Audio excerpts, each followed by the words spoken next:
Halo teman-teman, bantu channel ini untuk berkembang ya. Klik tombol subscribe dan jangan lupa untuk like and share video ini. Terima kasih dan selamat mendengarkan.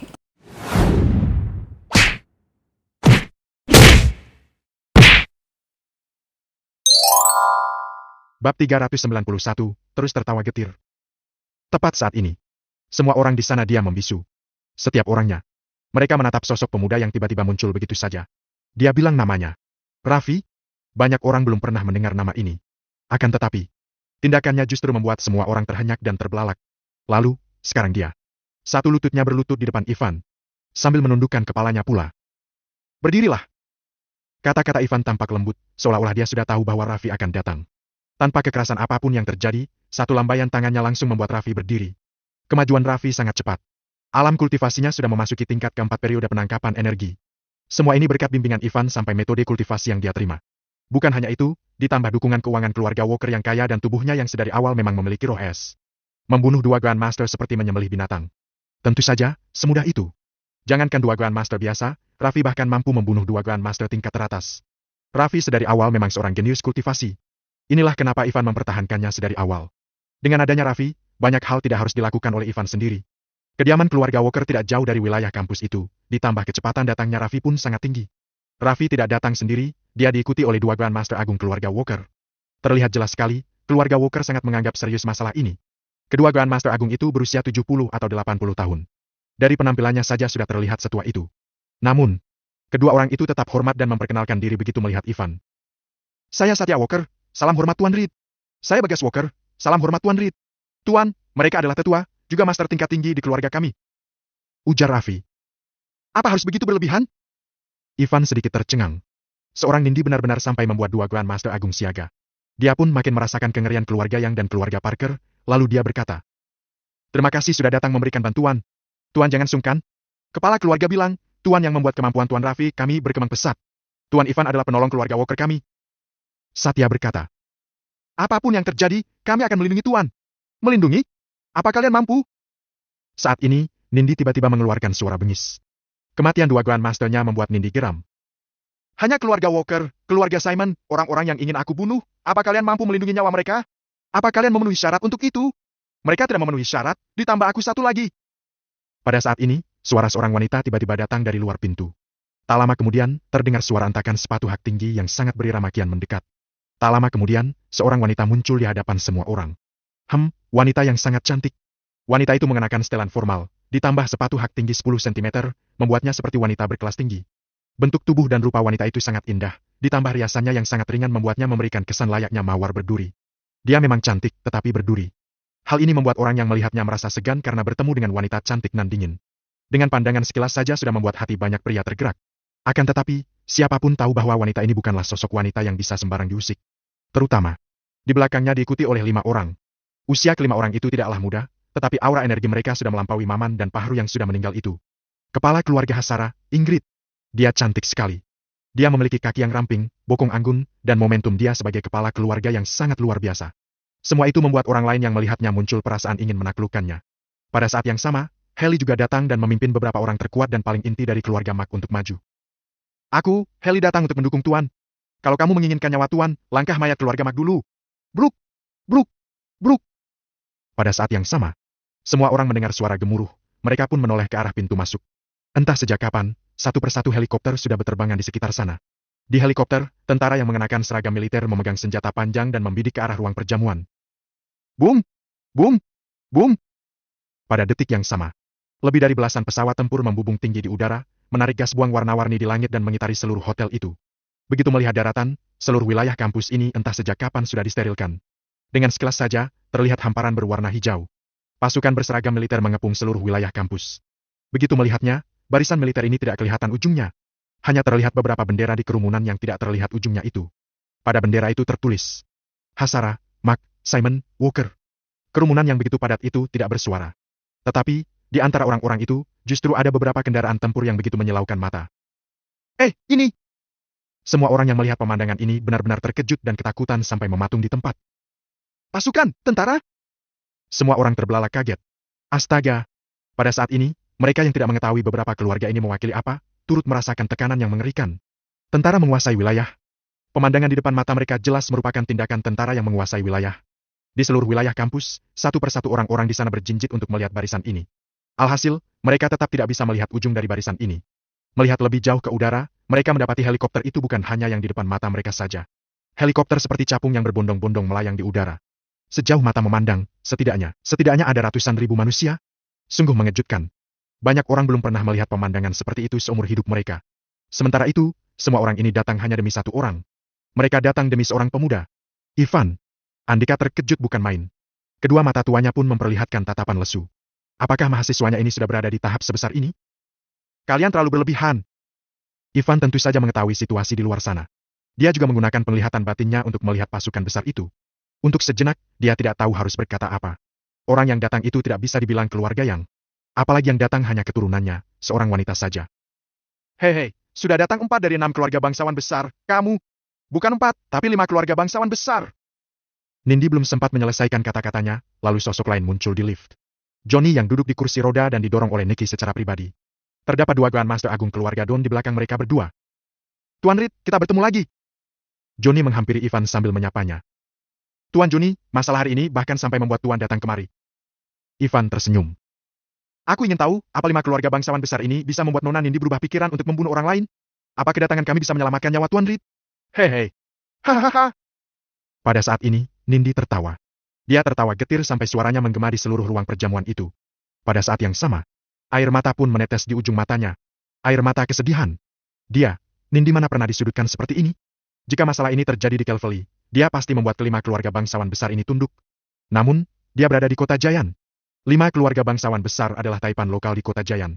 Sekarang, mereka sudah mengepung seluruh wilayah kampus. Tidak hanya wilayah kampus, berdasarkan pemahaman Nindi tentang keluarga bangsawan, jalan-jalan di luar wilayah kampus pun mungkin sudah sesak dipenuhi lautan manusia. Selain itu, kedua pengawal Nindi sudah mati. Lalu sekarang, dia harus menghadapi orang sebanyak ini. Nindi ingin meminta bantuan, tetapi dia tidak bisa. Bab 392, Kompromi. Di waktu seperti ini, orang pintar sekalipun tidak akan punya kesempatan untuk memanggil bantuan. Nindi tidak bodoh. Jika Nindi bersikeras ingin membunuh Ivan hari ini, dia akan menghadapi risiko besar, bahkan sampai mengancam nyawanya sendiri. Bagus sekali, ya. Aku di waktu yang sama bisa membuat 5 keluarga bangsawan panik. Setiap kepala keluarganya bahkan sampai datang ke sini, hanya untuk melindungi nyawanya, bukan? Nindi menatap 5 kepala keluarga bangsawan itu satu demi satu, bahkan sampai menatap ke orang-orang yang dibawa mereka. Akhirnya, tatapan Nindi jatuh pada Ivan. Aku tidak tahu bagaimana kamu bisa membuat mereka menunduk padamu. Hanya bisa dikatakan, kamu hebat sekali bisa sampai menyudutkanku. Bagus, hebat juga kamu, ya? Hehehe. Aku akan mengampuni nyawamu hari ini. Untuk pertama kali dalam hidupnya, Nindi merasakan tekanan yang begitu besar. Ini adalah pertama kalinya dia sangat membenci seseorang dan sangat ingin membunuh orang itu. Tetapi, dia tidak punya pilihan selain berkompromi. Meskipun dirinya juga seorang petarung. Sayangnya, kekuatannya terlalu lemah. Bahkan dewa perang saja bukan. Dia hanya bisa menyerah dalam menghadapi situasi seperti ini. Begitu berkata demikian, dia langsung ingin pergi menuju gerbang. Kak Nindi, tunggu aku. Sadam ketakutan sampai menangis. Dia tidak pernah menyangka bahwa Ivan akan punya kekuatan sebesar itu untuk mengusir Nindi, yang selalu kuat dan hampir tak terkalahkan itu. Sana pergi! Nindi sudah dalam suasana hati yang buruk. Dia menendang Sadam dengan keras. Semua ini terjadi karena Sadam. Suasana hatinya sedang buruk, bagaimana mungkin untuk peduli pada Sadam? Dia cepat-cepat pergi setelah mendengus. Hanya saja, belum melangkah jauh. Tiba-tiba, apa aku sudah membiarkanmu pergi? Suara dingin mengalir ke telinga Nindi seperti air bah. Nindi belum sempat tersadar, garpu melesat di udara layaknya anak panah dan melewati kaki kanannya. Begitu garpu itu menancap di kaki Nindi, darah pun langsung memancar membasahi lantai. Ah! Begitu berteriak, Nindi langsung menekuk pahanya dan setengah berlutut di lantai. Ivan! Nindi menatap Ivan dan menggertakkan giginya. Rasa sakit itu membuatnya bercucuran keringat dingin. Kamu mau apa? Dari awal sampai akhir, kamu tidak bermaksud untuk melepaskanku. Ivan berdiri dan mendatangi Nindi. Dia menatapnya dengan sinis dan berkata, aku tahu kamu benar-benar ingin membunuhku. Hei, aku akan memberimu kesempatan untuk meminta bala bantuan. Apa? Adegan ini cukup membuat Harry, Johnny, Haley, dan Ingrid ketakutan mendengarnya. Memberi Nindi kesempatan untuk meminta bala bantuan? Harus diketahui, mereka mengerahkan pasukan besar, yaitu agar Nindi tidak meminta bala bantuan. Selama tidak ada bantuan, mereka bisa menunda pertarungan kali ini untuk sementara waktu. Lalu, semuanya bisa diselesaikan dengan baik-baik. Jika Nindi sampai meminta bala bantuan, entah bagaimana jadinya nanti. Bukan hanya mereka yang tidak menyangka hal ini, Nindi sekalipun tidak menyangkanya juga.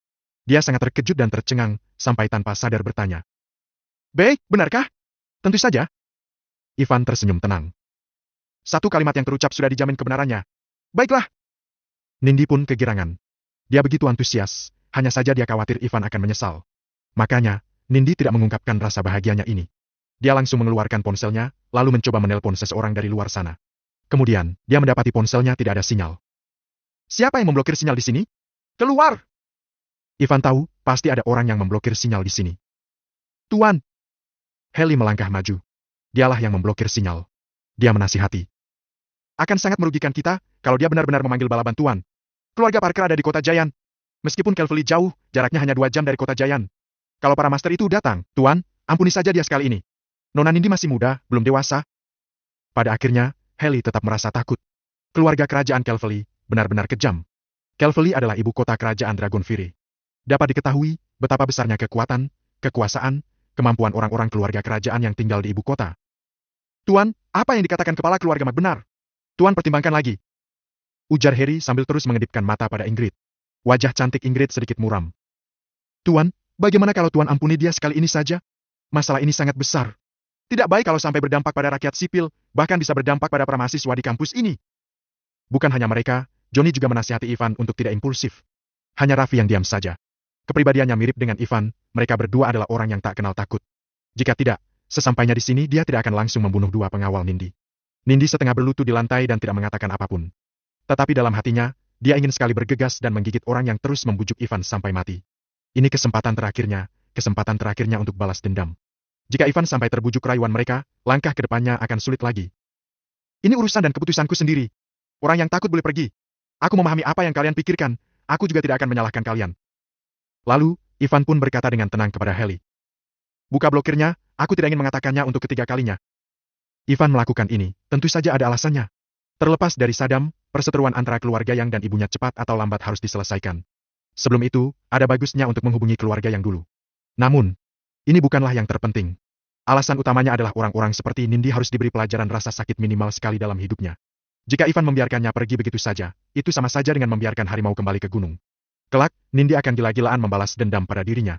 Ivan sendiri tidak peduli. Bagaimana dengan kerabat dan teman-teman di sekitarnya? Jika Nindi menyerang orang-orang di sekitarnya, jangankan Ivan seorang diri, orang yang diperintah Ivan pun tidak mungkin bisa datang tepat waktu setiap ada serangan dari Nindi. Selain itu, Nindi juga tidak akan mengampuni 5 keluarga bangsawan hari ini. Ivan tidak suka meninggalkan efek buruk dalam melakukan sesuatu.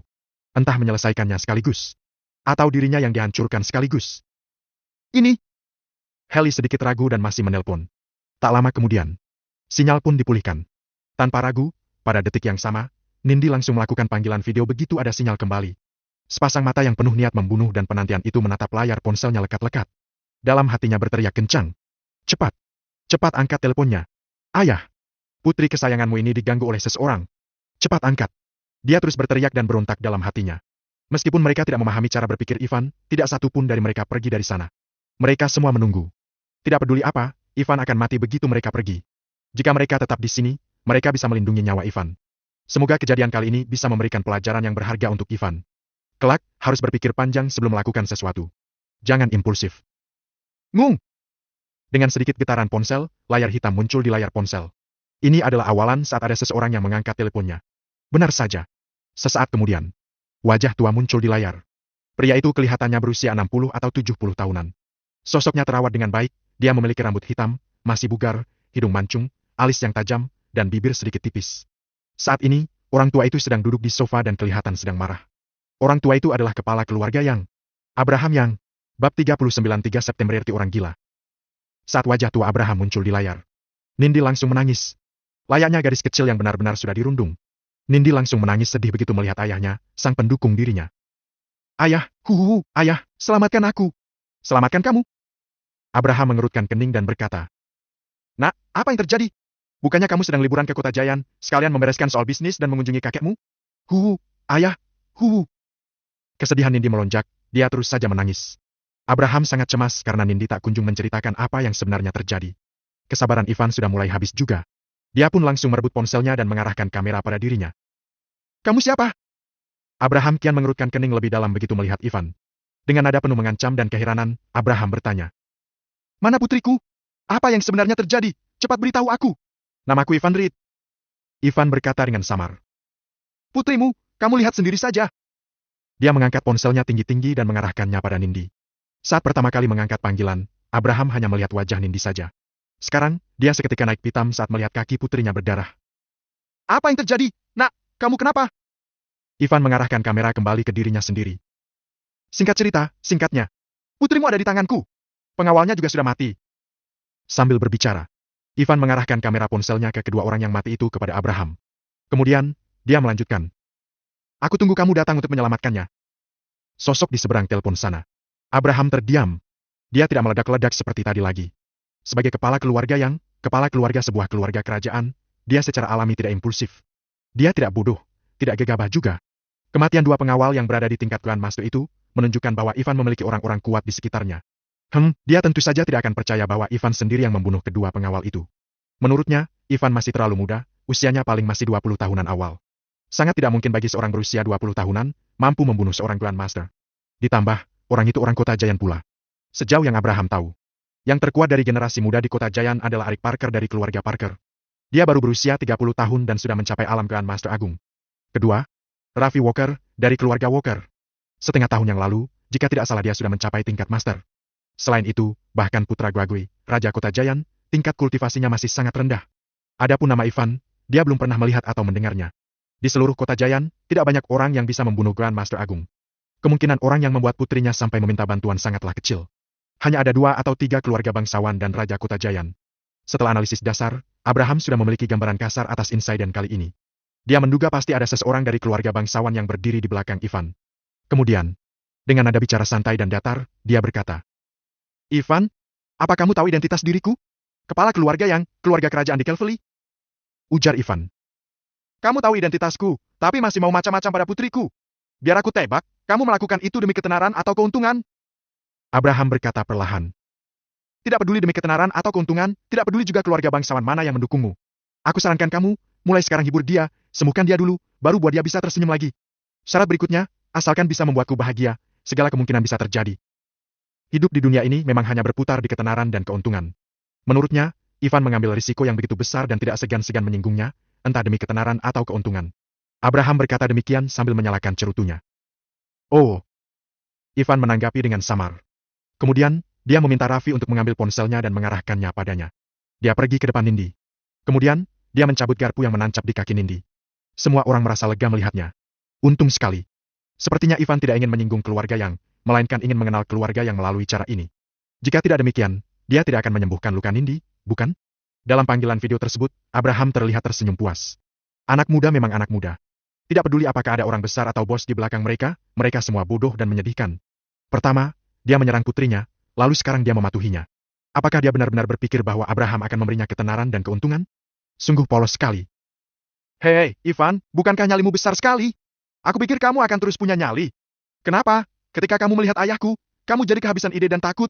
Dasar bajingan, kalau kamu menginginkan ketenaran dan keuntungan, berlututlah. Nindi belum selesai berbicara. Tiba-tiba.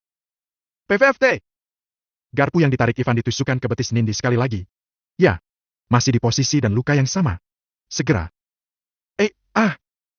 Nindi terus berteriak kesakitan. Alisnya kian mengerut dan peluh keringat dingin pun bercucuran. Namun, ini belum berakhir. Nindi melihat. Ivan mencabut garpunya lagi. Detik berikutnya, dia menusukkannya kembali. Lalu, langsung dicabut lagi. Tusuk lagi. Satu garpu itu terus dicabut dan ditusukkan di luka yang sama, posisi yang sama terus-menerus seperti itu. Ah! Nindi berteriak kesakitan, teriakannya membuat kulit kepala orang yang mendengarnya mati rasa. Akhirnya, Nindi tidak tahan lagi, dia langsung berguling ke depan dan ke belakang sambil berteriak. Ayah! Selamatkan aku! Ayah, selamatkan aku! Di layar ponsel, raut wajah Abraham sangat muram. Matanya menatap Ivan dengan kesal dan berteriak. Berhenti! Hentikan! Namun, Ivan tidak berhenti sama sekali. Dia menahan tubuh Nindi, dia bolak-balik mencabut dan menusukkan kembali garpu itu berulang kali, lalu baru berhenti. Saat ini, dia seperti orang gila. Jantung orang-orang di sana berdebar kencang, bahkan para kepala keluarga bangsawan tidak tahu harus berbuat apa. Mereka hanya bisa menatap kosong dan menonton, takut Ivan kesal dan berujung melampiaskan amarahnya pada mereka. Ivan kembali ke teleponnya dan menyeringai. Abraham, bagaimana? Kamu sudah senang belum? Kamu! Abraham emosi. Dia ingin sekali membunuh Ivan, tetapi dia sudah melihat bahwa Ivan sangat pintar dan sama sekali tidak takut padanya. Karena itu, dia hanya bisa pasrah dan berkata, "Anak muda, apa yang kamu inginkan? Katakan, selama kamu tidak menyakiti putriku, katakan saja apa yang kamu mau." "Ya, apapun yang ingin kamu mau. Setuju atau tidak, itu sudah urusanku. Jika ada orang yang menyakiti putrinya, bukankah akan jadi cerita konyol jika dia tidak memberikan apapun kepada orang itu?" Saat ini, Abraham hanya mengulur waktu saja. Dia diam-diam menginstruksikan pelayannya untuk menghubungi keluarga Parker secepat mungkin. Bagaimanapun, mata air yang jauh tidak bisa memuaskan kehausan. Anak buahnya tidak bisa langsung sampai di kota Giant. Satu-satunya hal yang bisa mereka lakukan adalah memberitahu keluarga Parker. Pada saat yang sama, dia menggunakan kemampuannya untuk menekan berbagai keluarga konglomerat dan keluarga bangsawan di kota Giant untuk bergerak bersama melawan Ivan. "Pak, jangan berpikir, kamu bisa bermain pintar hanya karena kamu tua. Kamu tidak perlu menunda waktu. Aku akan memberi kamu waktu, 3 jam untuk sampai di sini. Dalam waktu 3 jam tidak ada di sini, kamu tidak akan pernah melihat putrimu lagi." Bab 394, sebenarnya punya identitas apa? Setelah mengatakan itu, Ivan segera menutup telepon. Setelah itu, dalam waktu kurang dari 1 menit, beberapa kepala keluarga bangsawan di sekitar mereka menerima telepon dari Abraham satu demi satu. Abraham meminta mereka untuk menyelamatkan putrinya. Tetapi, tanpa terkecuali, mereka semua menolak dan mengatakan bahwa mereka sedang berada di tempat kejadian itu. Abraham tercengang. Ivan, sebenarnya punya identitas apa? Bagaimana dia bisa membuat 5 keluarga bangsawan sama-sama mendukungnya dan berisiko menyinggung keluarga kerajaan Calvary? Pertama-tama, dia memberitahu keluarga Parker tentang hasil ini. Setelah Rendra Parker, kepala keluarga Parker, mengetahui hal ini, dia ingin menyelidiki identitas Ivan. Alhasil, dia malah mendapati semua informasi mengenai Ivan sudah dilindungi. "Besar sekali nyalimu. Tidak peduli siapa kamu, siapa yang mendukungmu, kamu harus menanggung risiko setelah menindas cucuku." Rendra sangat marah. Pada saat yang sama, Abraham di Calvary juga mengerahkan kekuatan. Tidak heran, memang keluarga kerajaan di ibu kota. Meskipun dia tidak berada di wilayah kampus itu, dia segera tahu situasi di sana. Kurang dari 5 menit, kepala keluarga bangsawan lagi-lagi menerima telepon. "Pak, ada perintah dari atas, perintah untuk kita menarik pasukan. Pak, ada perintah dari atas. Kita harus segera mundur. Kalau tidak, kita akan disingkirkan. Pak." Hampir semua orang menerima laporan dari bawahan mereka, menyuruh mereka mundur. Jika mereka tidak mendengarkan perintah, mereka akan kehilangan status mereka. "Biarkan mereka mundur." Ivan melambaikan tangannya. Mereka tidak perlu terlibat dalam pertempuran sebesar itu. Pada akhirnya, ini adalah masalah pribadinya. Kenapa dia perlu menggunakan kekuatan negara? Ini tidak ada bedanya dengan membombardir lalat, tindakan yang sungguh tidak diperlukan. Selain itu, bagi Ivan, ada mereka atau tidak itu sama sekali tidak penting. Karena lawannya adalah keluarga yang. Beberapa keluarga bangsawan memiliki kemampuan untuk mengirim pasukan. Keluarga yang dan keluarga Parker memiliki kemampuan yang sama. Kamu bisa mengirim pasukan, mereka bisa mengirim pasukan juga. Dengan izin Ivan, kerumunan pasukan di wilayah kampus mundur dengan tertib. Akan tetapi, penutupan wilayah kampus belum dicabut. Segera, kurang dari 5 menit, sebuah mobil sport memasuki lobi hotel itu. "Sial! Siapa yang menindas kakakku?" Dalam waktu kurang dari 3 menit, suara keras, penuh emosi, dan arogansi terdengar dari luar. Seseorang masuk dengan langkah kaki penuh emosi. Sombong, arogan. Orang itu membawa pedang juga di punggungnya. Pedang yang panjangnya 1 meter lebih dengan lebar 4 jari orang dewasa. Dia mengabaikan semua orang dan langsung menghampiri Nindi. "Kak, bagaimana keadaanmu?" Melihatnya, raut wajah Raffi tanpa sadar berubah begitu melihatnya. Dia memperkenalkan orang itu kepada Ivan secara diam-diam. "Dia adalah anggota keluarga Parker, cucu dari kepala keluarga Parker, Eric Parker. Dia berusia 30 tahun, dia juga generasi muda di kota Giant. Dalam 30 tahun, dia adalah yang terkuat. Eric." Air mata Nindi mengalir seolah dia baru melihat kerabatnya yang sudah lama menghilang. "Di mana kakek? Kenapa tidak datang? Cepat bunuh dia, potong-potong dia. Kakek sedang dalam perjalanan. Aku sedang bekerja di dekat sini, jadi aku datang lebih dulu. Baiklah, aku akan membantumu membunuhnya dan memotongnya berkeping-keping." Eric tampak percaya diri. Setelah menenangkan Nindi, dia bangkit dan mengabaikan Ivan dan yang lainnya. Dia mengeluarkan tablet dan mulai menelpon panggilan video grup melalui WhatsApp. Dia memanggil Rendra dan Abraham pada saat bersamaan. Tak lama kemudian, mereka berdua mengangkat panggilannya. "Paman Abraham, kakek, aku sudah sampai." Sambil dia berbicara, Eric mengganti kamera dan mengarahkannya ke sekeliling, memotret Ivan dan bahkan orang-orang dari 5 keluarga bangsawan. "Lihat, hari ini benar-benar ramai. Orang-orang ini semuanya ada di sini. Baiklah, Eric, anak bernama Ivan itu kakek serahkan padamu. Apapun yang terjadi, siapapun yang menghalanginya harus dibunuh. Mereka yang berasal dari keluarga bangsawan, siapapun yang berani menghentikanmu, akan kakek bunuh seluruh keluarganya." Rendra berkata dengan galak. Dia sangat puas dengan cucunya. Hampir berusia 30 tahun, dia sudah menjadi Grand Master Agung. Kecepatan kultivasi semacam ini jarang sekali terjadi di kerajaan Dragonfire. Bunuh Ivan. Eric seorang diri saja sudah cukup. Abraham tidak banyak bicara dan hanya menyaksikannya. "Baiklah, kakek, paman, aku rasa kalian tidak perlu datang. Kalian lihat saja siaran langsung pencabutan nyawa anak kurang ajar ini." Sikap Eric sangat sombong. Dia berkata demikian sambil mencibir. Awalnya, Dia berpikir betapa hebatnya Ivan sampai berani mengusik kakaknya. Sekarang, ternyata Ivan mengandalkan kekuatan 5 keluarga bangsawan. Hei, Ivan ini sungguh tidak berguna. Aura energi petarung yang dia rasakan dari tubuh Ivan sangat lemah. Selama apa? Tampaknya, kita kira bahkan sampai dewa perang saja tidak. Aura energi samar ini, bisa Arik hancurkan hanya dengan satu tangannya saja. Selain itu, satu tangannya itu bisa sampai membunuh 3-5 orang di sekitarnya. Adapun keluarga bangsawan itu, dia langsung mengabaikannya. Intinya, tidak ada satupun dari mereka yang hadir di sana yang bisa menjadi lawannya. Orang terkuat mungkin adalah 2 Grandmaster Agung yang dibawa Johnny bersamanya. Namun, mereka masih lemah. Utamanya, apakah orang-orang ini berani beraksi? Tidak akan berani. Jika mereka beraksi, Rendra akan membunuh mereka. Ini adalah ancaman besar. Arik sudah bisa melihat jejak rasa malu dari mata 5 kepala keluarga bangsawan itu. Satu tangan sudah cukup bagiku untuk membunuhnya. Arik mengakhiri kata-katanya. Hampir pada detik yang sama. Klang! Pedang di punggungnya sudah dicabut. Seperti yang dia katakan. Dia benar-benar hanya menggunakan satu tangan kiri memegang tablet, tangan kanan memegang pedang.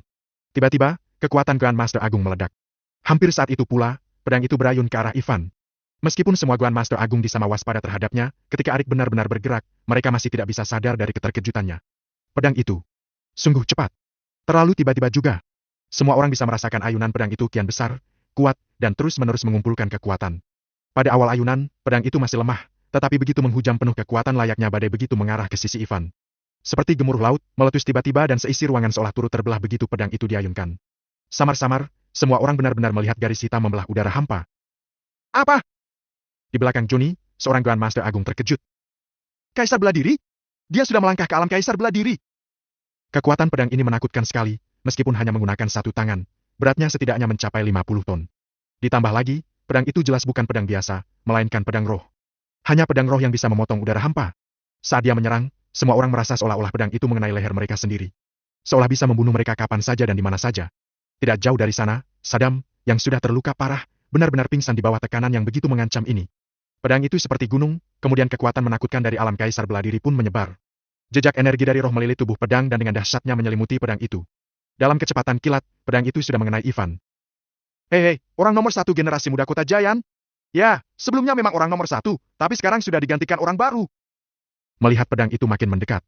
Alih-alih menghindar, Ivan mengungkapkan senyum tipis dan mengucapkan ejekan itu kata demi kata. Pada saat yang sama, satu tamparannya langsung merebut pedang itu. Bab 395, hancur. Tuan, apa dia sudah gila? Pada saat ini, Johnny, Raffi, Heli, dan semua petarung yang hadir, atau mereka yang bukan petarung semuanya tertegun. Raut wajah mereka berubah drastis, sudut mulut mereka berkedut, tatapan mereka sudah dibalut dengan kebingungan dan keheranan. Ivan benar-benar menghadapi pedang itu dengan tangan kosong. Apa-apaan? Dia sedang bercanda? Harus diketahui, Rick bukanlah orang biasa. Dia adalah ahli kuat sejati yang sudah melangkah ke alam Kaisar bela diri. Pedang di tangannya bukanlah pedang plastik, juga bukan pedang baja biasa. Semua orang bisa melihat pedang itu adalah pedang roh. Ivan merebutnya dengan tangan kosong. Langkah seperti itu, jika bukan tindakan gila, apalagi? Hal yang lebih berlebihan lagi adalah Ivan masih duduk. Dirinya sama sekali tidak berdiri, dia menggunakan pedang yang berat dan kekuatannya sangat besar. Kekuatan dari atas ke bawah jauh lebih rentan daripada dari bawah ke atas. Coba pikirkan, bagaimana bisa kekuatan seseorang yang duduk lebih besar dari kekuatan yang sedang berdiri? Sekalipun bukan manusia, mau sekuat apapun tetap tidak bisa menghentikan kekuatan ini. Biasanya, harus menghindar terlebih dahulu, bukan? Sekalipun tidak menghindar, tidak akan bisa juga langsung menangkapnya dengan tangan. Dalam menghadapi langkah ini, Ivan punya banyak pilihan. Dengan kekuatannya, pedang Rick mungkin tidak benar-benar bisa membunuhnya. Tetapi, dia memilih cara bertarung yang paling sulit, rumit, paling cari mati, dan paling mematikan. Semua orang pun tegang dan terbelalak tak percaya. Ayunan pedang itu hanya berayun selama setengah detik saja. Pedang itu sudah sangat dekat. Rick tersenyum bengis dan main-main. Abraham dan Rendra yang melihat melalui panggilan video juga tersenyum. Mereka bisa melihat sendiri dengan jelas betapa ganasnya pedang itu. Benar saja, mereka berdua tidak perlu turun tangan secara pribadi untuk memusnahkan orang kecil seperti Ivan. Mereka berdua pun menantikan sekali hasil akhirnya. Rick juga seolah sudah melihat sosok Ivan mati, dengan wajah kesepian dan tertulis kata kesendirian di wajahnya. Ngung! Dalam sekejap, telapak tangan Ivan bersentuhan dengan pedang itu. Saat itu juga, senyum di wajah Rick langsung mematung. Terlihat jelas, pedangnya sudah menyentuh tangan Ivan dengan sangat keras. Dalam situasi normal, tangan Ivan harusnya terluka sampai dagingnya terlihat. Adegan tangannya putus tidak muncul. Tidak hanya tidak muncul, telapak tangan Ivan tidak terluka. Sebaliknya, tubuh pedang itu malah berbalik menghantarkan energi yang dikeluarkan Rick tadi. Pada saat yang sama, getaran logam besar terdengar tajam dan menusuk telinga, merobek gendang telinga semua orang di sana. Pedang dan tangan bertabrakan, menghasilkan kekuatan benturan yang besar. Layaknya banjir yang mendobrak gerbang, menyebabkan lapisan riak menyeruak di ruangan itu, seolah gedung itu bisa runtuh kapan saja. Ding! Raut wajah Rick berubah drastis. Pedang di tangannya seakan hidup saat ini. Pedang itu terus berdenting dan hendak melepaskan diri dari tangannya. Untungnya, dia bereaksi sangat cepat. Dia segera membuang tablet di tangannya yang lain dan memegang pedang itu dengan kedua tangannya. Dia sudah melanggar janjinya. Dia tidak bisa menggunakan satu tangannya saja. Jika tidak, pedang di tangannya pasti akan lepas. Sungguh memalukan jika pendekar pedang kehilangan pedangnya. Benar, harus menggunakan dua tangan. Ini cukup untuk menghormati lawan. Ivan menatapnya dan tersenyum mengejek. Sayangnya, dua tangan dan satu tangan sama jelek. Diiringi dengan kata-kata itu, telapak tangan Ivan tiba-tiba meraih pedang itu. Gelombang energi dari roh melonjak keluar dari tubuhnya. Bang, bang, bang! Seketika, tubuh pedang yang terus bergetar tidak bisa menahan kekuatan Ivan yang menakutkan dan luar biasa itu lagi. Seiring suara ledakan, pedang panjang itu langsung hancur dan pecah berkeping-keping. Rick sendiri bahkan terlihat seperti peluru yang ditembakkan. Dia terhempas begitu jauh. Seluruh pakaiannya langsung compang-camping, luka-luka bermunculan di tubuhnya. Luka-luka ini disebabkan oleh pedangnya sendiri. Setelah pedang panjang itu meledak, semua puing memasuki tubuhnya dan menancap ke dalam perutnya. Dampak menakutkan ini seperti tembakan peluru. Dia masih hidup karena dia sudah melangkah ke alam kaisar bela diri. Tubuh fisiknya memiliki tingkat kekuatan tertentu. PVFT. Meski begitu, dia batuk dan memuntahkan seteguk darah hingga berceceran kemana-mana. Dia berbaring mengenaskan di samping Nindi, menggigil dan berdarah-darah. Dia menatap Ivan dengan ngeri, kaget, dan takut. Dia ingin mengatakan sesuatu, tetapi dia tidak mampu mengucapkan sepatah kata pun. Sedangkan Ivan, dia masih duduk di kursi, tidak bergerak, masih santai seperti dari awal berada di sini. Ahli alam kaisar bela diri hanyalah gelombang biasa bagi dirinya. Itu saja. Pemandangan seperti itu, dengan kejam berdampak pada pikiran semua orang di sana. Mereka terbelalak, jiwa mereka seolah terpisah dari raga, ditambah kepala terasa mati rasa. Terutama beberapa Grandmaster Agung, mereka paham betul seberapa kuat alam kaisar bela diri. Meskipun situasi Erik sepertinya baru saja memasuki alam kaisar bela diri belum lama ini, tetap ada perbedaan dari kedua alam tersebut.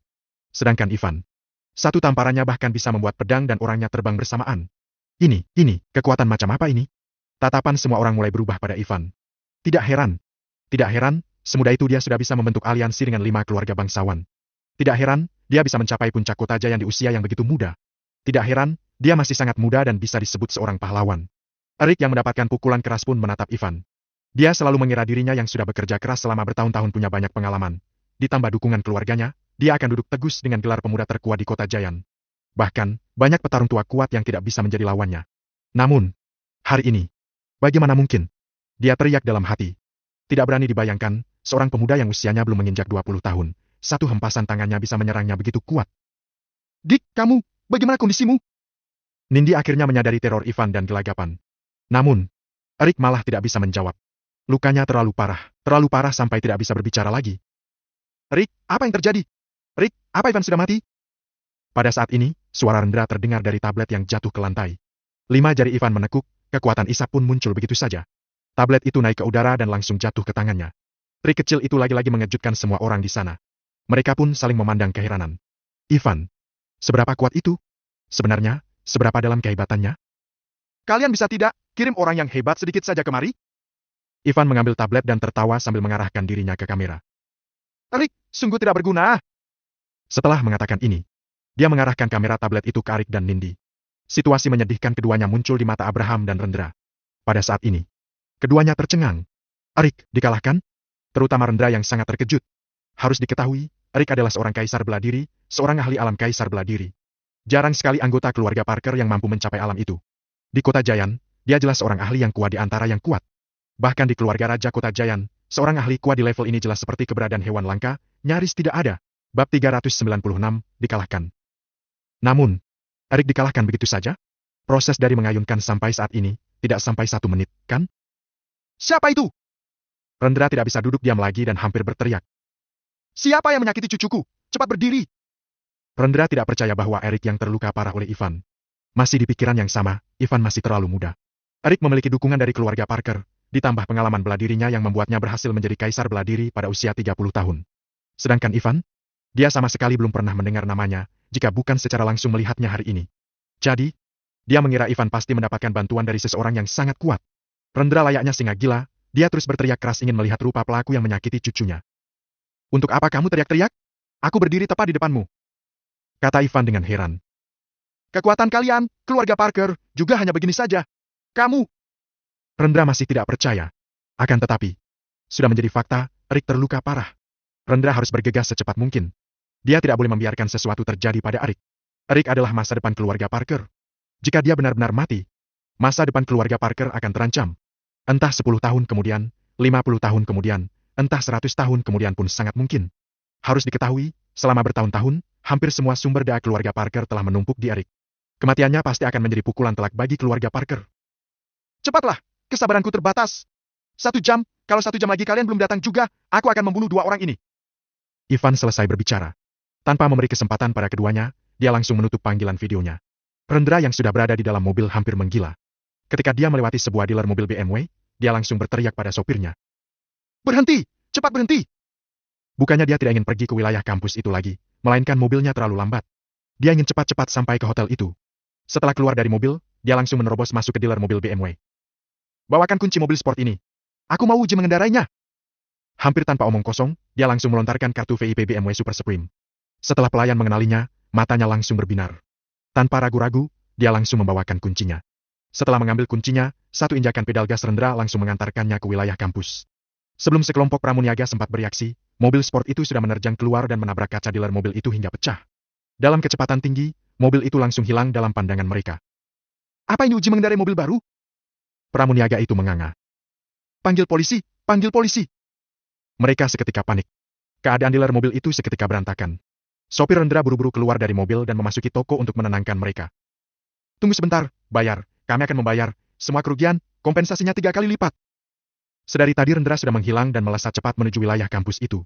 Dalam keadaan normal, membutuhkan waktu setengah jam untuk sampai ke sana.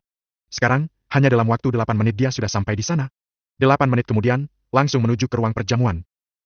Rick! Dia langsung menghampiri Rick tanpa memedulikan orang di sekitar. Rick memuntahkan darah lagi dan terlihat begitu senang saat melihat Rendra. Dia ingin berbicara, tetapi tidak bisa. Lukanya sungguh parah. Rendra paham sedikit soal keterampilan medis. Jadi, dia segera memeriksa kondisi tubuh Rick. Sesaat kemudian, raut wajahnya benar-benar suram.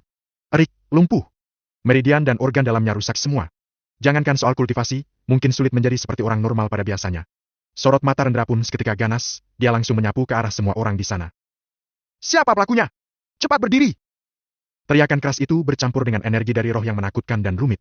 Teriakan keras itu membuat kulit kepala semua orang kesemutan dan gendang telinga mereka bergetar. Bahkan lebih mengejutkan dari petir. Beberapa bahkan sampai kehilangan pendengaran mereka sesaat karena teriakan tadi. Mereka tidak bisa mendengar apapun lagi. Wajah Johnny, Haley, dan para petarung juga merona merah karena ketakutan yang mereka rasakan. Tidak heran, kepala keluarga Parker. Keluarga Parker berbeda dari keluarga lain. Posisi kepala keluarga bangsawan lainnya harus diisi oleh orang yang punya kekuatan di berbagai aspek. Selama mereka bagus dalam segala aspek, bahkan orang biasa pun bisa duduk di posisi kepala keluarga. Tetapi, keluarga Parker berbeda. Ada satu syarat untuk bisa menduduki posisi kepala keluarga Parker. Syaratnya yaitu, orang paling menonjol dan paling kuat di keluarga Parker. Tidak hanya harus mengalahkan saudara satu generasinya, melainkan harus mengalahkan tetuanya juga. Hanya dengan cara itu, baru bisa duduk di posisi kepala keluarga Parker. Intinya, keluarga Parker adalah keluarga yang fokus dalam bidang budaya dan seni bela diri. Filosofi keluarga Parker adalah di dunia ini, semua kekuatan memiliki keputusan akhir. Kamu tidak boleh tidak punya pikiran cerdas, sikap yang baik, tidak punya ini itu, ada orang lain yang bisa membantumu. Contohnya, misalnya kamu hanya memiliki latar belakang pendidikan SD, dengan uang, kamu tidak akan sulit untuk meminta bantuan orang yang cerdas, bersikap baik, berbudi pekerti luhur. Akan tetapi, uang justru tidak bisa membuat kita mendapatkan orang yang benar-benar kuat.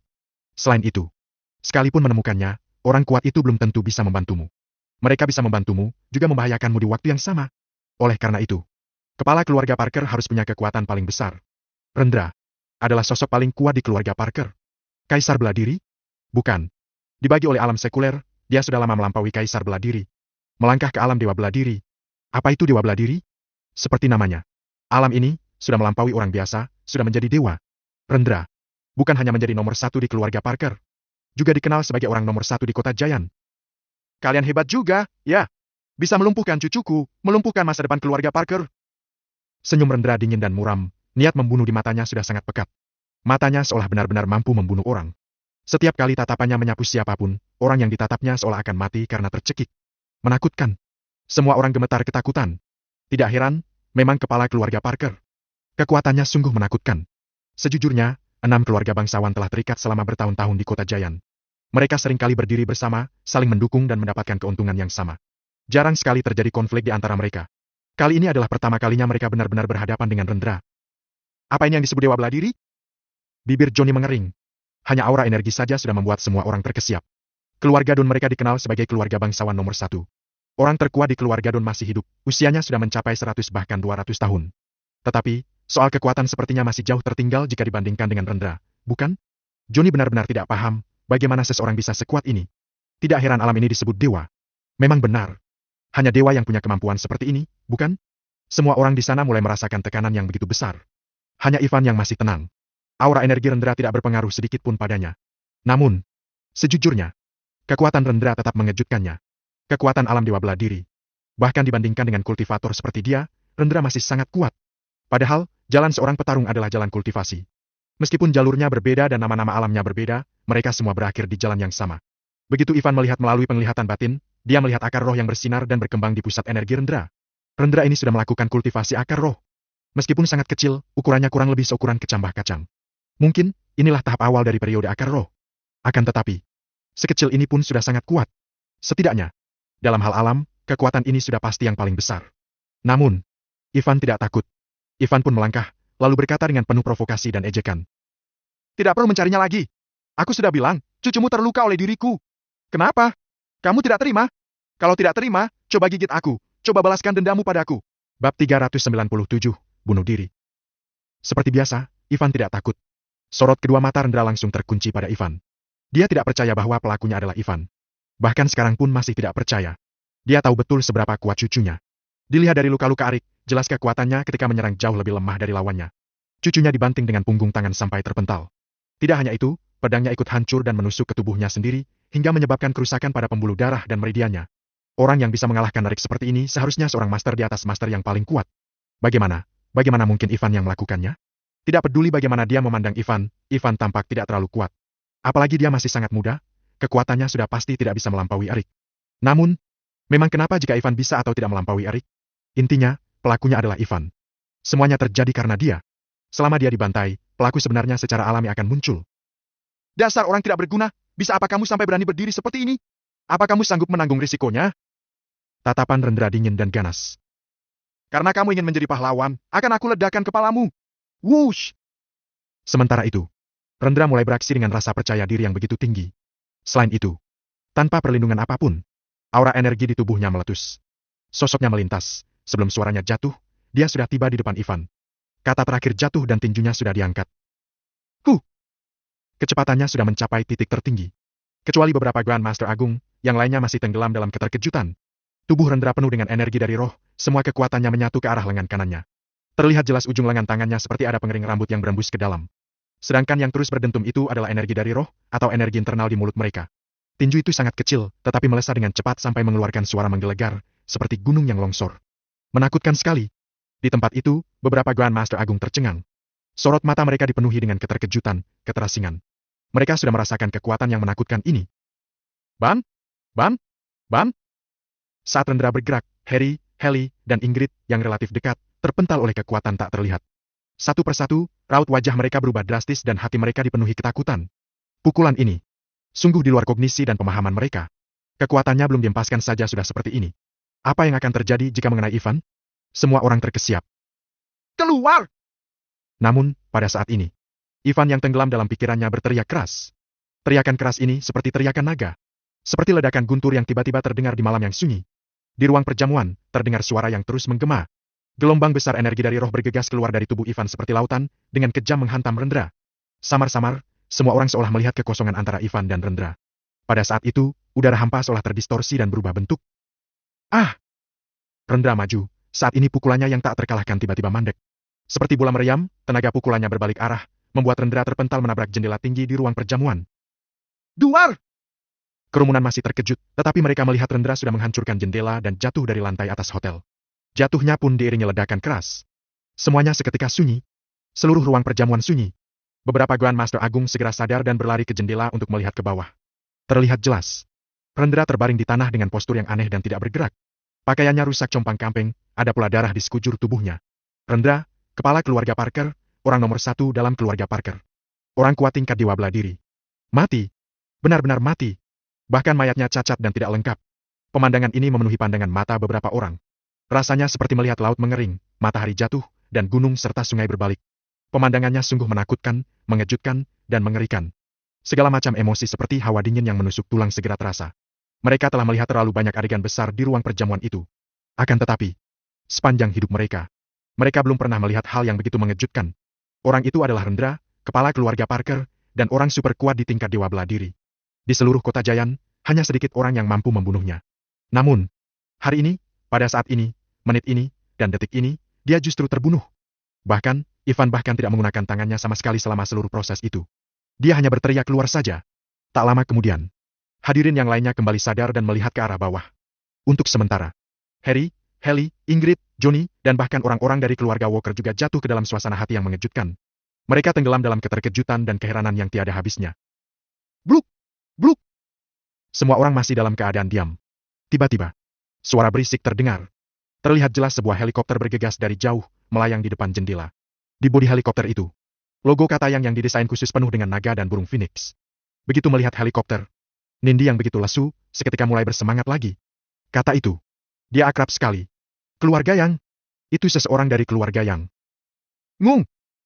Saat itu juga, pintu kabin helikopter terbuka. Di dalam Palka, seorang pria paruh baya berusia 40-an berdiri di kabin dengan kedua tangan dilipat. Dengan aura yang kuat, dia melompat dan masuk melalui jendela yang hancur itu. Tatapan Ivan sedikit serius melihatnya. Dia merasakan aura energi yang kuat. Dia pun tanpa sadar mendongak melihatnya. Pemuda itu berusia sekitar 30 tahun, atau kurang dari 30 tahun. Dia memiliki gaya rambut kasual dan pakaian yang dibuat khusus. Tingginya 180 cm dan memiliki sosok yang kuat. Sepasang mata yang menatap Ivan seperti harimau ganas yang mengincar mangsanya. Tatapannya sungguh bengis dan meremehkan. Sudut mulutnya bahkan menyunggingkan senyuman mengejek. Setelah saling memandang sebentar, pemandangan yang menakutkan muncul. Di sana terlihat. Dengan jarak 1 meter, dia memiringkan telapak tangannya dan dengan lembut melompat ke depan jendela. Segera, sebuah retakan muncul di jendela anti peluru itu. Krak! Krak! Krak! Retakan terus menyebar seperti jaring laba-laba. 3-5 detik kemudian, seluruh jendela penuh dengan retakan. Kemudian dengan ledakan keras, jendela itu pun pecah. Potongan terakaca pun jatuh bertebaran. Bahkan Harry, Ingrid, dan Haley yang berada di depan jendela termasuk beberapa Grandmaster Agung keluarga Dawn dan Walker, mereka juga terkejut oleh kekuatan tak kasat mata dalam sekejap dan jatuh ke tanah seperti hujan.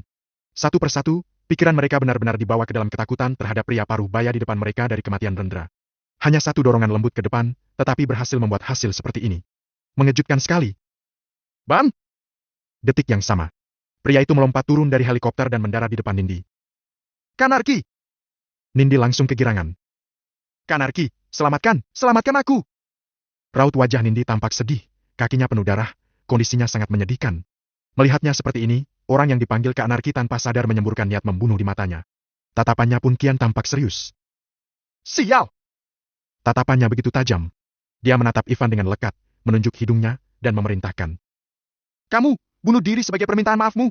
Bab 398, Kematian.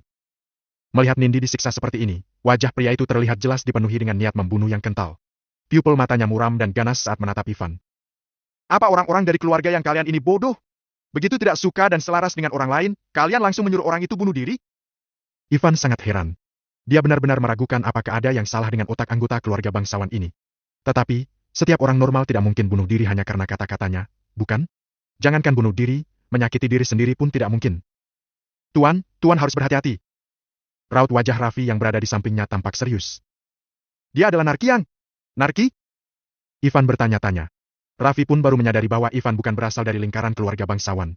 Dia tidak mungkin mengenal Narki. Dia menambahkan. Narki, putra kedua dari kepala keluarga yang, seorang pembaharu yang menggunakan teknologi modern untuk mengubah diri. Dia super kuat. Mengubah diri? Ivan agak terkejut. Nama ini tidak asing baginya, Raffi pernah menyebutkan nama ini sebelumnya. Di dunia seni bela diri, selain mengandalkan bakat absolut untuk berlatih kultivasi, ada cara lain untuk menggunakan teknologi modern untuk melakukan modifikasi genetik dan memperkuat tubuh secara paksa dengan bantuan obat. Praktik ini memiliki dampak besar pada rentang hidup manusia. Biasanya, orang yang telah diubah hanya bisa hidup sampai mereka berusia sekitar 50 atau 60 tahun. Sangat sedikit orang yang berpartisipasi dalam prosedur ini, tetapi masih ada saja yang melakukannya. Terutama beberapa keluarga bangsawan, yang akan memilih sekelompok orang untuk diubah. Karena meningkatkan kekuatan bela diri melalui transformasi adalah jalan pintas, cara yang sangat cepat untuk meningkatkan kemampuannya. Sederhananya, itu adalah tindakan untuk mempromosikan pertumbuhan bibit dan memanfaatkan potensi tubuh manusia melalui cara keras. Kekuatan Narki beberapa tingkat lebih kuat dari kepala keluarga Parker. Rendra paling tinggi mungkin berada di tingkat 2 dewa bela diri, tetapi Narki telah melampaui banyak generasi tua keluarga Yang dan dianggap sebagai pisau keluarga Yang. Oleh karena itu, dia diberi nama Narki, dari kata anarki. Sekarang, dia mungkin berada di tingkat ke-6 dewa bela diri. Hampir semua peristiwa besar yang dihadapi keluarga Yang diselesaikan olehnya. Dewa bela diri tingkat ke-6, satu tamparan dapat membunuh Rendra. Sekuat itu? Ivan agak terkejut. Betul sekali. Raffi tampak serius. Dia memang tirani. Tuan, hal terpenting yang dipedulikan keluarga bangsawan adalah harga diri. Aku akan meminta maaf mewakili Tuan, kemudian membayar sejumlah harga. Seharusnya, hal itu bisa menyelesaikan masalah ini. Oh, tidak perlu. Ivan menghentikan Raffi. Dia hanya orang tidak berguna, tidak perlu meminta maaf.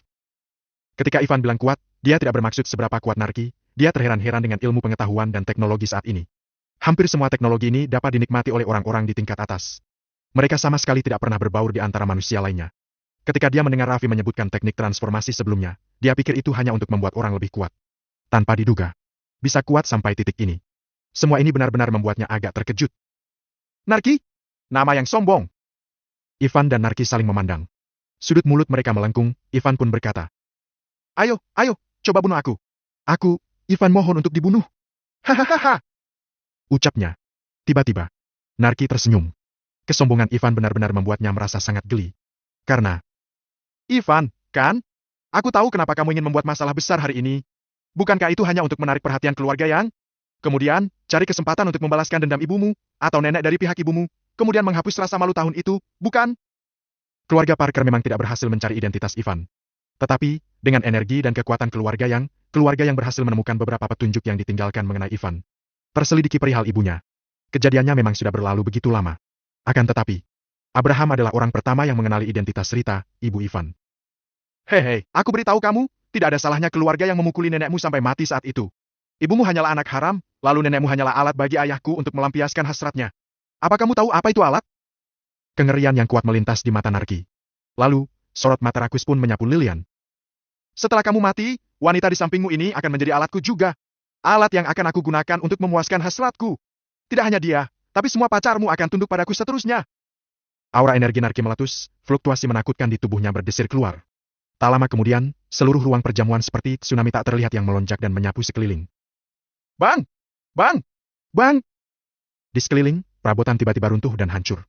Beberapa orang biasa yang bukan petarung bahkan memuntahkan darah. Mereka kehilangan daya lihat dan dengar, lalu langsung berlutut di lantai. Krak! Krak! Suara tulang patah terdengar. Begitu mereka berlutut, tempurung lutut mereka patah dan hancur. Satu persatu, mereka kesakitan sampai ingin berteriak. Tetapi, tenggorokan mereka seolah tersumbat. Mereka tidak bisa mengeluarkan suara apapun. Mereka pun berkeringat dingin dan ketakutan. Untungnya, Lilian dan yang lainnya dilindungi oleh Ivan dan tidak terpengaruh apapun. Pada saat ini, tatapan Ivan sedingin es. Keluarga yang mengetahui perihal ibunya, mereka masih memiliki sikap ini. Kelihatannya, mereka sama sekali tidak menyesal atas kejadian dulu. Sial. Hehehe, Kanarki, aku suka kepribadianmu ini. Nindi sangat bersemangat. Dia seperti melihat malaikat penyelamat begitu Rendra muncul. Tetapi, malaikat penyelamatnya itu hancur seketika. Sekarang Narki datang dan dia berbeda dengan Rendra. Satu langit dan satu bumi. Seingat Nindi, Narki tidak pernah gagal. Ivan, kenapa? Tidak bicara lagi? Bukankah kamu bilang bahwa Narki adalah orang tidak berguna? Bukankah kamu memohon untuk dibunuh? Coba minta yang lain dan sombong lagi. Hehe, saat kamu mati, aku melempar mayatmu ke hutan. Nindi seperti sedang mengaum, tubuhnya yang besar seperti sapi betina mengaum. Menghadapi kemarahan Nindi, Ivan yang dari tadi diam, hanya mengatakan, "Oh!" Dalam sekejap, adegan aneh muncul. Sosok Ivan tiba-tiba menghilang di tempat yang sama, benar-benar menghilang. Pada detik yang sama, Narki mengerutkan kening dan merasakan bahaya. Ini adalah semacam bahaya yang fatal. Intuisi memberitahu Narki bahwa saat ini sangat berbahaya. Tapi, tepat saat pikiran ini muncul, PVFT! Sebuah tangan telah dimasukkan ke dalam tubuhnya, posisi jantungnya langsung diwarnai merah dengan darah. Pada saat ini, Narki dapat dengan jelas merasakan jantungnya seperti diremas sebuah telapak tangan. Perasaan ini sangat aneh dan seharusnya tidak ada, tetapi dia baru merasakannya. Pada saat yang sama, dia melihat wajah Ivan yang cerah dan tampan di depannya. Hanya dengan kamu juga ingin membunuhku? Hah! Ivan tersenyum menggoda. Setelah itu, dia mengerahkan sedikit tenaga di telapak tangannya. Bam! Pada saat yang sama, pupil matanya membesar, wajahnya terdistorsi melampaui bentuk manusia, seolah-olah dia ingin berteriak pilu. Tetapi, sebelum suara apapun muncul, Ivan menarik tangannya dan menariknya keluar dari tubuh Narki. Narki menatap kosong ke tangan Ivan yang berlumuran darah. Dia sama sekali tidak mengerti bagaimana Ivan melakukan ini. Sorot matanya dipenuhi dengan keengganan. Namun, tidak peduli seberapa enggan atau tidak tidak ada gunanya juga untuk berontak lagi. Jantungnya sudah cacat. Dalam waktu kurang dari 3 detik, Narki sudah benar-benar kehilangan kesadaran. Mati. Bab 399, tamu tak diundang. Sama seperti Rendra, tanpa gelombang pertarungan langsung kalah begitu saja. Mati. Satu-satunya perbedaan adalah Narki bertahan 1,5 detik lebih lama dari Rendra. Narki, dewa bela diri tingkat ke-6, bahkan tidak memiliki kesempatan untuk bergerak. Dia mati begitu saja. Di ruang perjamuan, kulit kepala semua orang terasa kesemutan begitu melihatnya. Ivan. Begitu kuat. Sangat kejam. Sangat menentukan. Ivan mengangkat tubuh Narki dan melemparkannya dengan keras ke helikopter di luar jendela. Helikopter tiba-tiba bergetar dan hampir jatuh karena kekuatan yang sangat besar. Untungnya, helikopter itu stabil. Pilot helikopter sudah ketakutan dan tidak sabar untuk segera pergi. Dia tidak peduli dengan Nindi atau apapun. Dia buru-buru pergi. Ivan tidak beraksi lagi, tatapan matanya melihat ke kejauhan. Kemudian, dia melihat ke arah Nindi. Entah, apa aku seperti ini terlihat sombong atau tidak? Ivan menyeringai. Saat ini, tangan kanannya meneteskan darah. Di telapak tangannya, dia masih memegang jantung Narki yang cacat dan bengkok, layaknya raja neraka yang harus darah. Segera, wajah Nindi pucat dan dia gemetar ketakutan. Bahkan bibirnya kehilangan warnanya dan dia benar-benar tidak bisa berkata-kata. Tubuhnya yang gemuk tanpa sadar terus mundur ke belakang. Hah? Ivan tersenyum menghina. Jangan khawatir, aku tidak akan membunuhmu. Kamu belum pantas mati. Setelah itu, Ivan berpaling. Bau darah di sekujur tubuhnya secara alami harus dicuci. Haft! Nindi yang hampir mati lemas akhirnya menghela napas lega. Tidak peduli apa, hidupnya akhirnya diselamatkan, bukan? Selama dia kembali ke keluarga yang, dia masih akan menjadi nona dari keluarga yang, masih manusia yang hidup di dunia ini. Kanarki, kamu itu tidak punya teman di alam baka. Kamu temani saja dia di sana. Tiba-tiba terdengar suara ini saat Nindi merasa bahagia. Begitu mendongak. Ternyata suara Raffi. Tolong! Wush! Nindi belum sempat menyelesaikan kata-katanya, cahaya pisau berkedip dan darah pun langsung memancar. Nindi merasakan hawa dingin di lehernya dan tanpa sadar menutupinya. Tetapi, darah itu seperti air dari pistol air bertekanan tinggi, terus-menerus melonjak. Tidak peduli seberapa keras dia mencoba, usahanya tetap sia-sia. Raffi pun pergi. Bibir Nindi terus bergerak dan dia melihat sekeliling. Sorot matanya terlihat sedang memohon, meronta, dan ingin meminta bantuan. Tetapi, tidak ada yang memperhatikannya. Dia bisa dengan jelas merasakan aura energi hidupnya terus mengalir pergi dan makin lemah. Dia sangat menyesal. Jika tidak ada Saddam, jika dia sedikit lebih lembut ketika dia tiba di sini dan bertanya apa yang terjadi, menanyakan alasan insiden itu, lalu akhirnya berteman dengan Ivan. Apakah hasil ini akan terjadi? Sayang sekali. Tidak ada jika. Pandangannya perlahan-lahan kabur. Tak lama kemudian, dia jauh dalam kegelapan dan tidak sadar lagi. Setelah membersihkan diri di hotel, Ivan mencari pakaian baru. Dia pergi meninggalkan wilayah kampus di bawah perlindungan sekelompok orang. Di luar area tertutup wilayah kampus, manajer Saddam, Ariana sedang menunggu dengan cemas. Melihat deretan mobil mewah keluar dari area tertutup, wajah muda Ivan tanpa sadar membuat Ariana terkejut dan sorot matanya tampak rumit. Sudah sampai di titik ini, bagaimana mungkin dia tidak tahu bahwa Ivan adalah sosok yang kuat. Dia makin menyesal, perasaannya campur aduk ketika dia teringat sikapnya sendiri terhadap Ivan. Jika dia lebih ramah dengannya atau lebih antusias, tidak merendahkannya, hari ini dia tidak mungkin berdiri di sini dan menunggunya, bukan? Aku ingin tahu bagaimana keadaan Saddam. Ariana dengan cemas mencari Saddam di antara mobil mewah itu. Namun, iring-iringan mobil mewah sudah pergi, Saddam masih belum ditemukan juga. Baru setelah wilayah kampus kembali dibuka, dia berlari ke hotel untuk menemukannya. Tetapi, Saddam masih belum ditemukan juga. Kemudian, dia pergi ke Universitas Kedokteran untuk bertanya. Kebetulan dia bertemu dengan Ragil yang akan meninggalkan kampus. Saddam, aku sarankan kamu tidak perlu mencarinya lagi. Kamu tidak akan pernah menemukannya lagi. Dia sudah menyinggung orang yang salah. Ragil menatap Ariana dengan bengis, lalu berkata. Bisa-bisanya merebut pacar toko besar. Cih, dasar bodoh. Toko besar? Merebut pacar? Ariana langsung teringat Lilian. Kemudian, dia pun mencoba segala cara untuk mendapatkan informasi dan identitas Lilian. Ariana langsung mematung di tempat saat mengetahui bahwa pacar Lilian adalah Ivan. Astaga, kenapa? Kenapa? Sungguh satu langkah salah, seterusnya juga akan salah. Ariana pun melamun. Dia tahu. Sesuatu yang besar terjadi pada Saddam. Akan tetapi, dia justru tidak berani mengejarnya lagi. Sebaliknya, dia meninggalkan kota Jayan karena takut Ivan akan mengetahui bahwa pengejaran Saddam terhadap Lilian terkait dengannya. Lily, maafkan aku karena membuatmu takut hari ini. Di depan gerbang kediaman keluarga Malen, Ivan memandang lembut Lilian yang begitu polos itu dengan tatapan penuh penyesalan. Dia ingin menemani Lilian hari ini, tetapi dia tidak menyangka masalahnya akan berkembang sampai ke tahap ini. Apalagi cara yang dia tunjukkan benar-benar kejam. Tentu saja. Alasan untuk ini. Alasan utamanya adalah apa yang dikatakan Narki sangat memuakan sehingga benar-benar membuatnya marah. Bukannya Ivan tidak normal, dia tidak akan sekejam itu jika amarahnya tidak dipancing sampai ke level ini. Tidak masalah, Narki memang pantas mati. Lilian berkata dengan patuh. Ivan, Apapun yang kamu lakukan, Lily akan selalu mendukungmu. Walaupun Lilian baik dan pemalu, bukan berarti dia seorang malaikat tak berdosa. Kata-kata yang diucapkan Narki sungguh penuh kebencian. Selain itu, sekalipun Ivan tidak membunuhnya, Narki akan membunuh Ivan, caranya pun akan lebih kejam. Setelah Ivan meninggal, keselamatan Lilian tentu akan terancam. Jadi, dia tidak merasa tindakan Ivan berlebihan. Sebaliknya, sangat melampiaskan amarahnya. Baguslah kalau begitu. Ivan tinggal di keluarga Malen dan berduaan dengan Lilian sebentar. Baru setelah itu dia meninggalkan kediaman keluarga Malen dan kembali ke kedamaian surga bersama Raffi dan Doni. Hanya, dia baru saja masuk ke villa. Dia merasakan aura energi yang tidak biasa. Dia mengerutkan kening dan menyadari ada seseorang yang duduk di kursi utama sofa di aula villa tempat dirinya tinggal. Seseorang yang dirinya kenal. Para tamu itu adalah Raja Kota Giant, Johan dari keluarga Madison. Johan memegang botol di tangannya dan minum tanpa dengan santai. Di sampingnya, ada orang lain yang berdiri. Tepatnya, seorang pria yang sangat muda. Dia belum pernah melihat orang ini sebelumnya, tetapi, pria itu sangat kuat dan tidak tertandingi juga. Bahkan Ivan sedikit ketakutan melihatnya. Aura energi yang tidak biasa itu dipancarkan dari sosok pria itu. Namun, Johan seperti orang biasa tanpa ada gelombang aura energi dan sebagainya. Akan tetapi, fakta bahwa Johan duduk dan pria itu berdiri di belakangnya sudah cukup untuk menunjukkan status atasan dan bawahan. Selain itu, di villa, ada juga bayangan 5 bersaudara. 4 dari mereka pingsan di tanah dan mengalami berbagai luka. Tetapi, untungnya, mereka tidak terluka parah dan tidak fatal. Mereka hanya pingsan. Hanya yang masih terjaga. Tuan! Begitu Ivan memasuki pintu, pemimpin bayangan 5 bersaudara melangkah maju dan menundukkan kepalanya. Maaf, kami tidak bisa menghentikannya. Nona Cassie, dibawa pergi oleh orang-orang mereka. Bab 400, jangan mencegahku menjadi pria matre. Tampak malu dan enggan. Di matanya, masih ada sedikit ketakutan terhadap Johan dan yang lainnya. Villa Ivan selalu menjadi tempat terlarang bagi siapapun. Selain keluarga Reed, orang lain harus lapor dulu sebelum masuk, terutama pria. Tetapi, kedua orang ini masuk dengan sembarangan. Bayangan 5 bersaudara pun segera melangkah maju untuk menghentikan mereka. Akan tetapi, Erin, Nate, John, dan Jin langsung jatuh pingsan detik itu juga. Ingin beraksi, tetapi dengan begitu mudahnya langsung ditaklukkan oleh pria muda itu. Tuan, aku ingin menghubungi Tuan, tapi ponselku hancur. Berkata dengan takut-takut. Yang agak tua itu katanya namanya Johan, dan yang lebih muda adalah Leopold. Klang!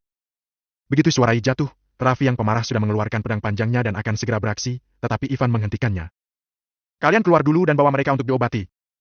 Ivan melirik 4 adik kakak itu di lantai. Tapi, Tuan! Raffi ingin mengatakan sesuatu, Ivan melambaikan tangannya untuk menghentikannya. Kamu tenang saja, tidak akan terjadi apa-apa.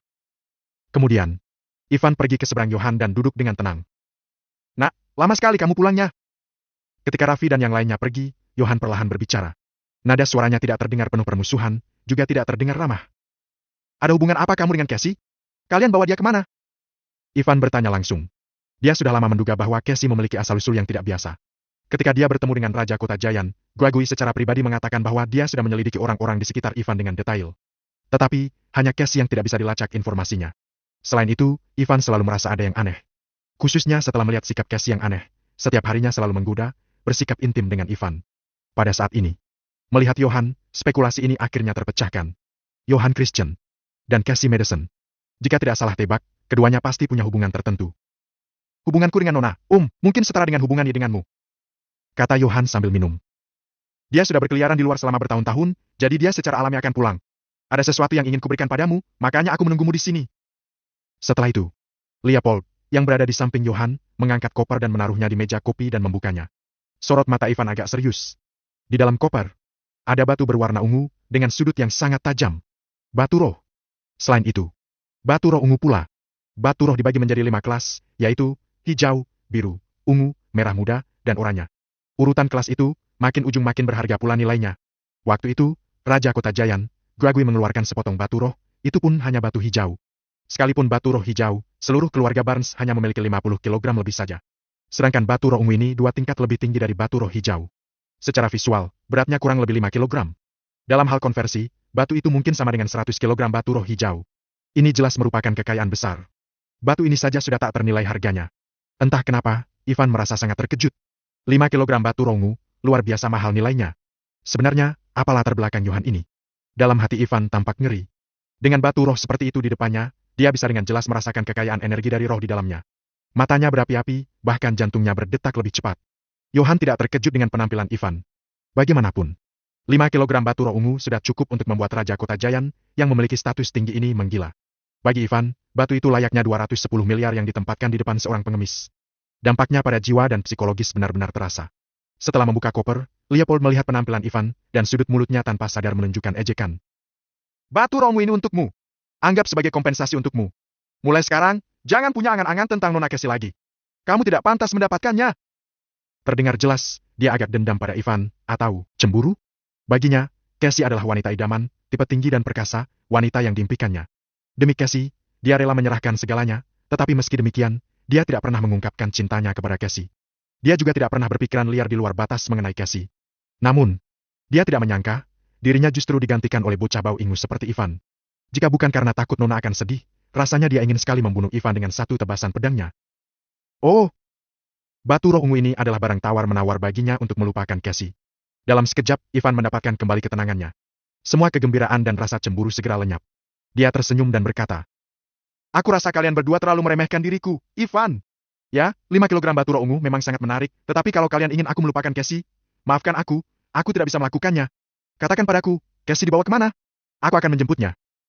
Leopold sedikit mengernyit, dia agak terkejut. Orang kecil ini bisa-bisanya menolaknya. Tetapi, dipikir-pikir normal juga. Jika dirinya di posisi Ivan, dirinya mungkin akan menolak juga. Alhasil, rasa kagum pun sedikit muncul di mata Johann terhadap Ivan. Tentu saja, itu hanya sedikit. Rasa kagum itu tidak menghalangi fakta bahwa Ivan adalah orang kecil, orang tidak berguna dan tidak layak untuk nonanya. "Nak, kamu memang punya prinsip. Tapi, aku beritahu kamu faktanya.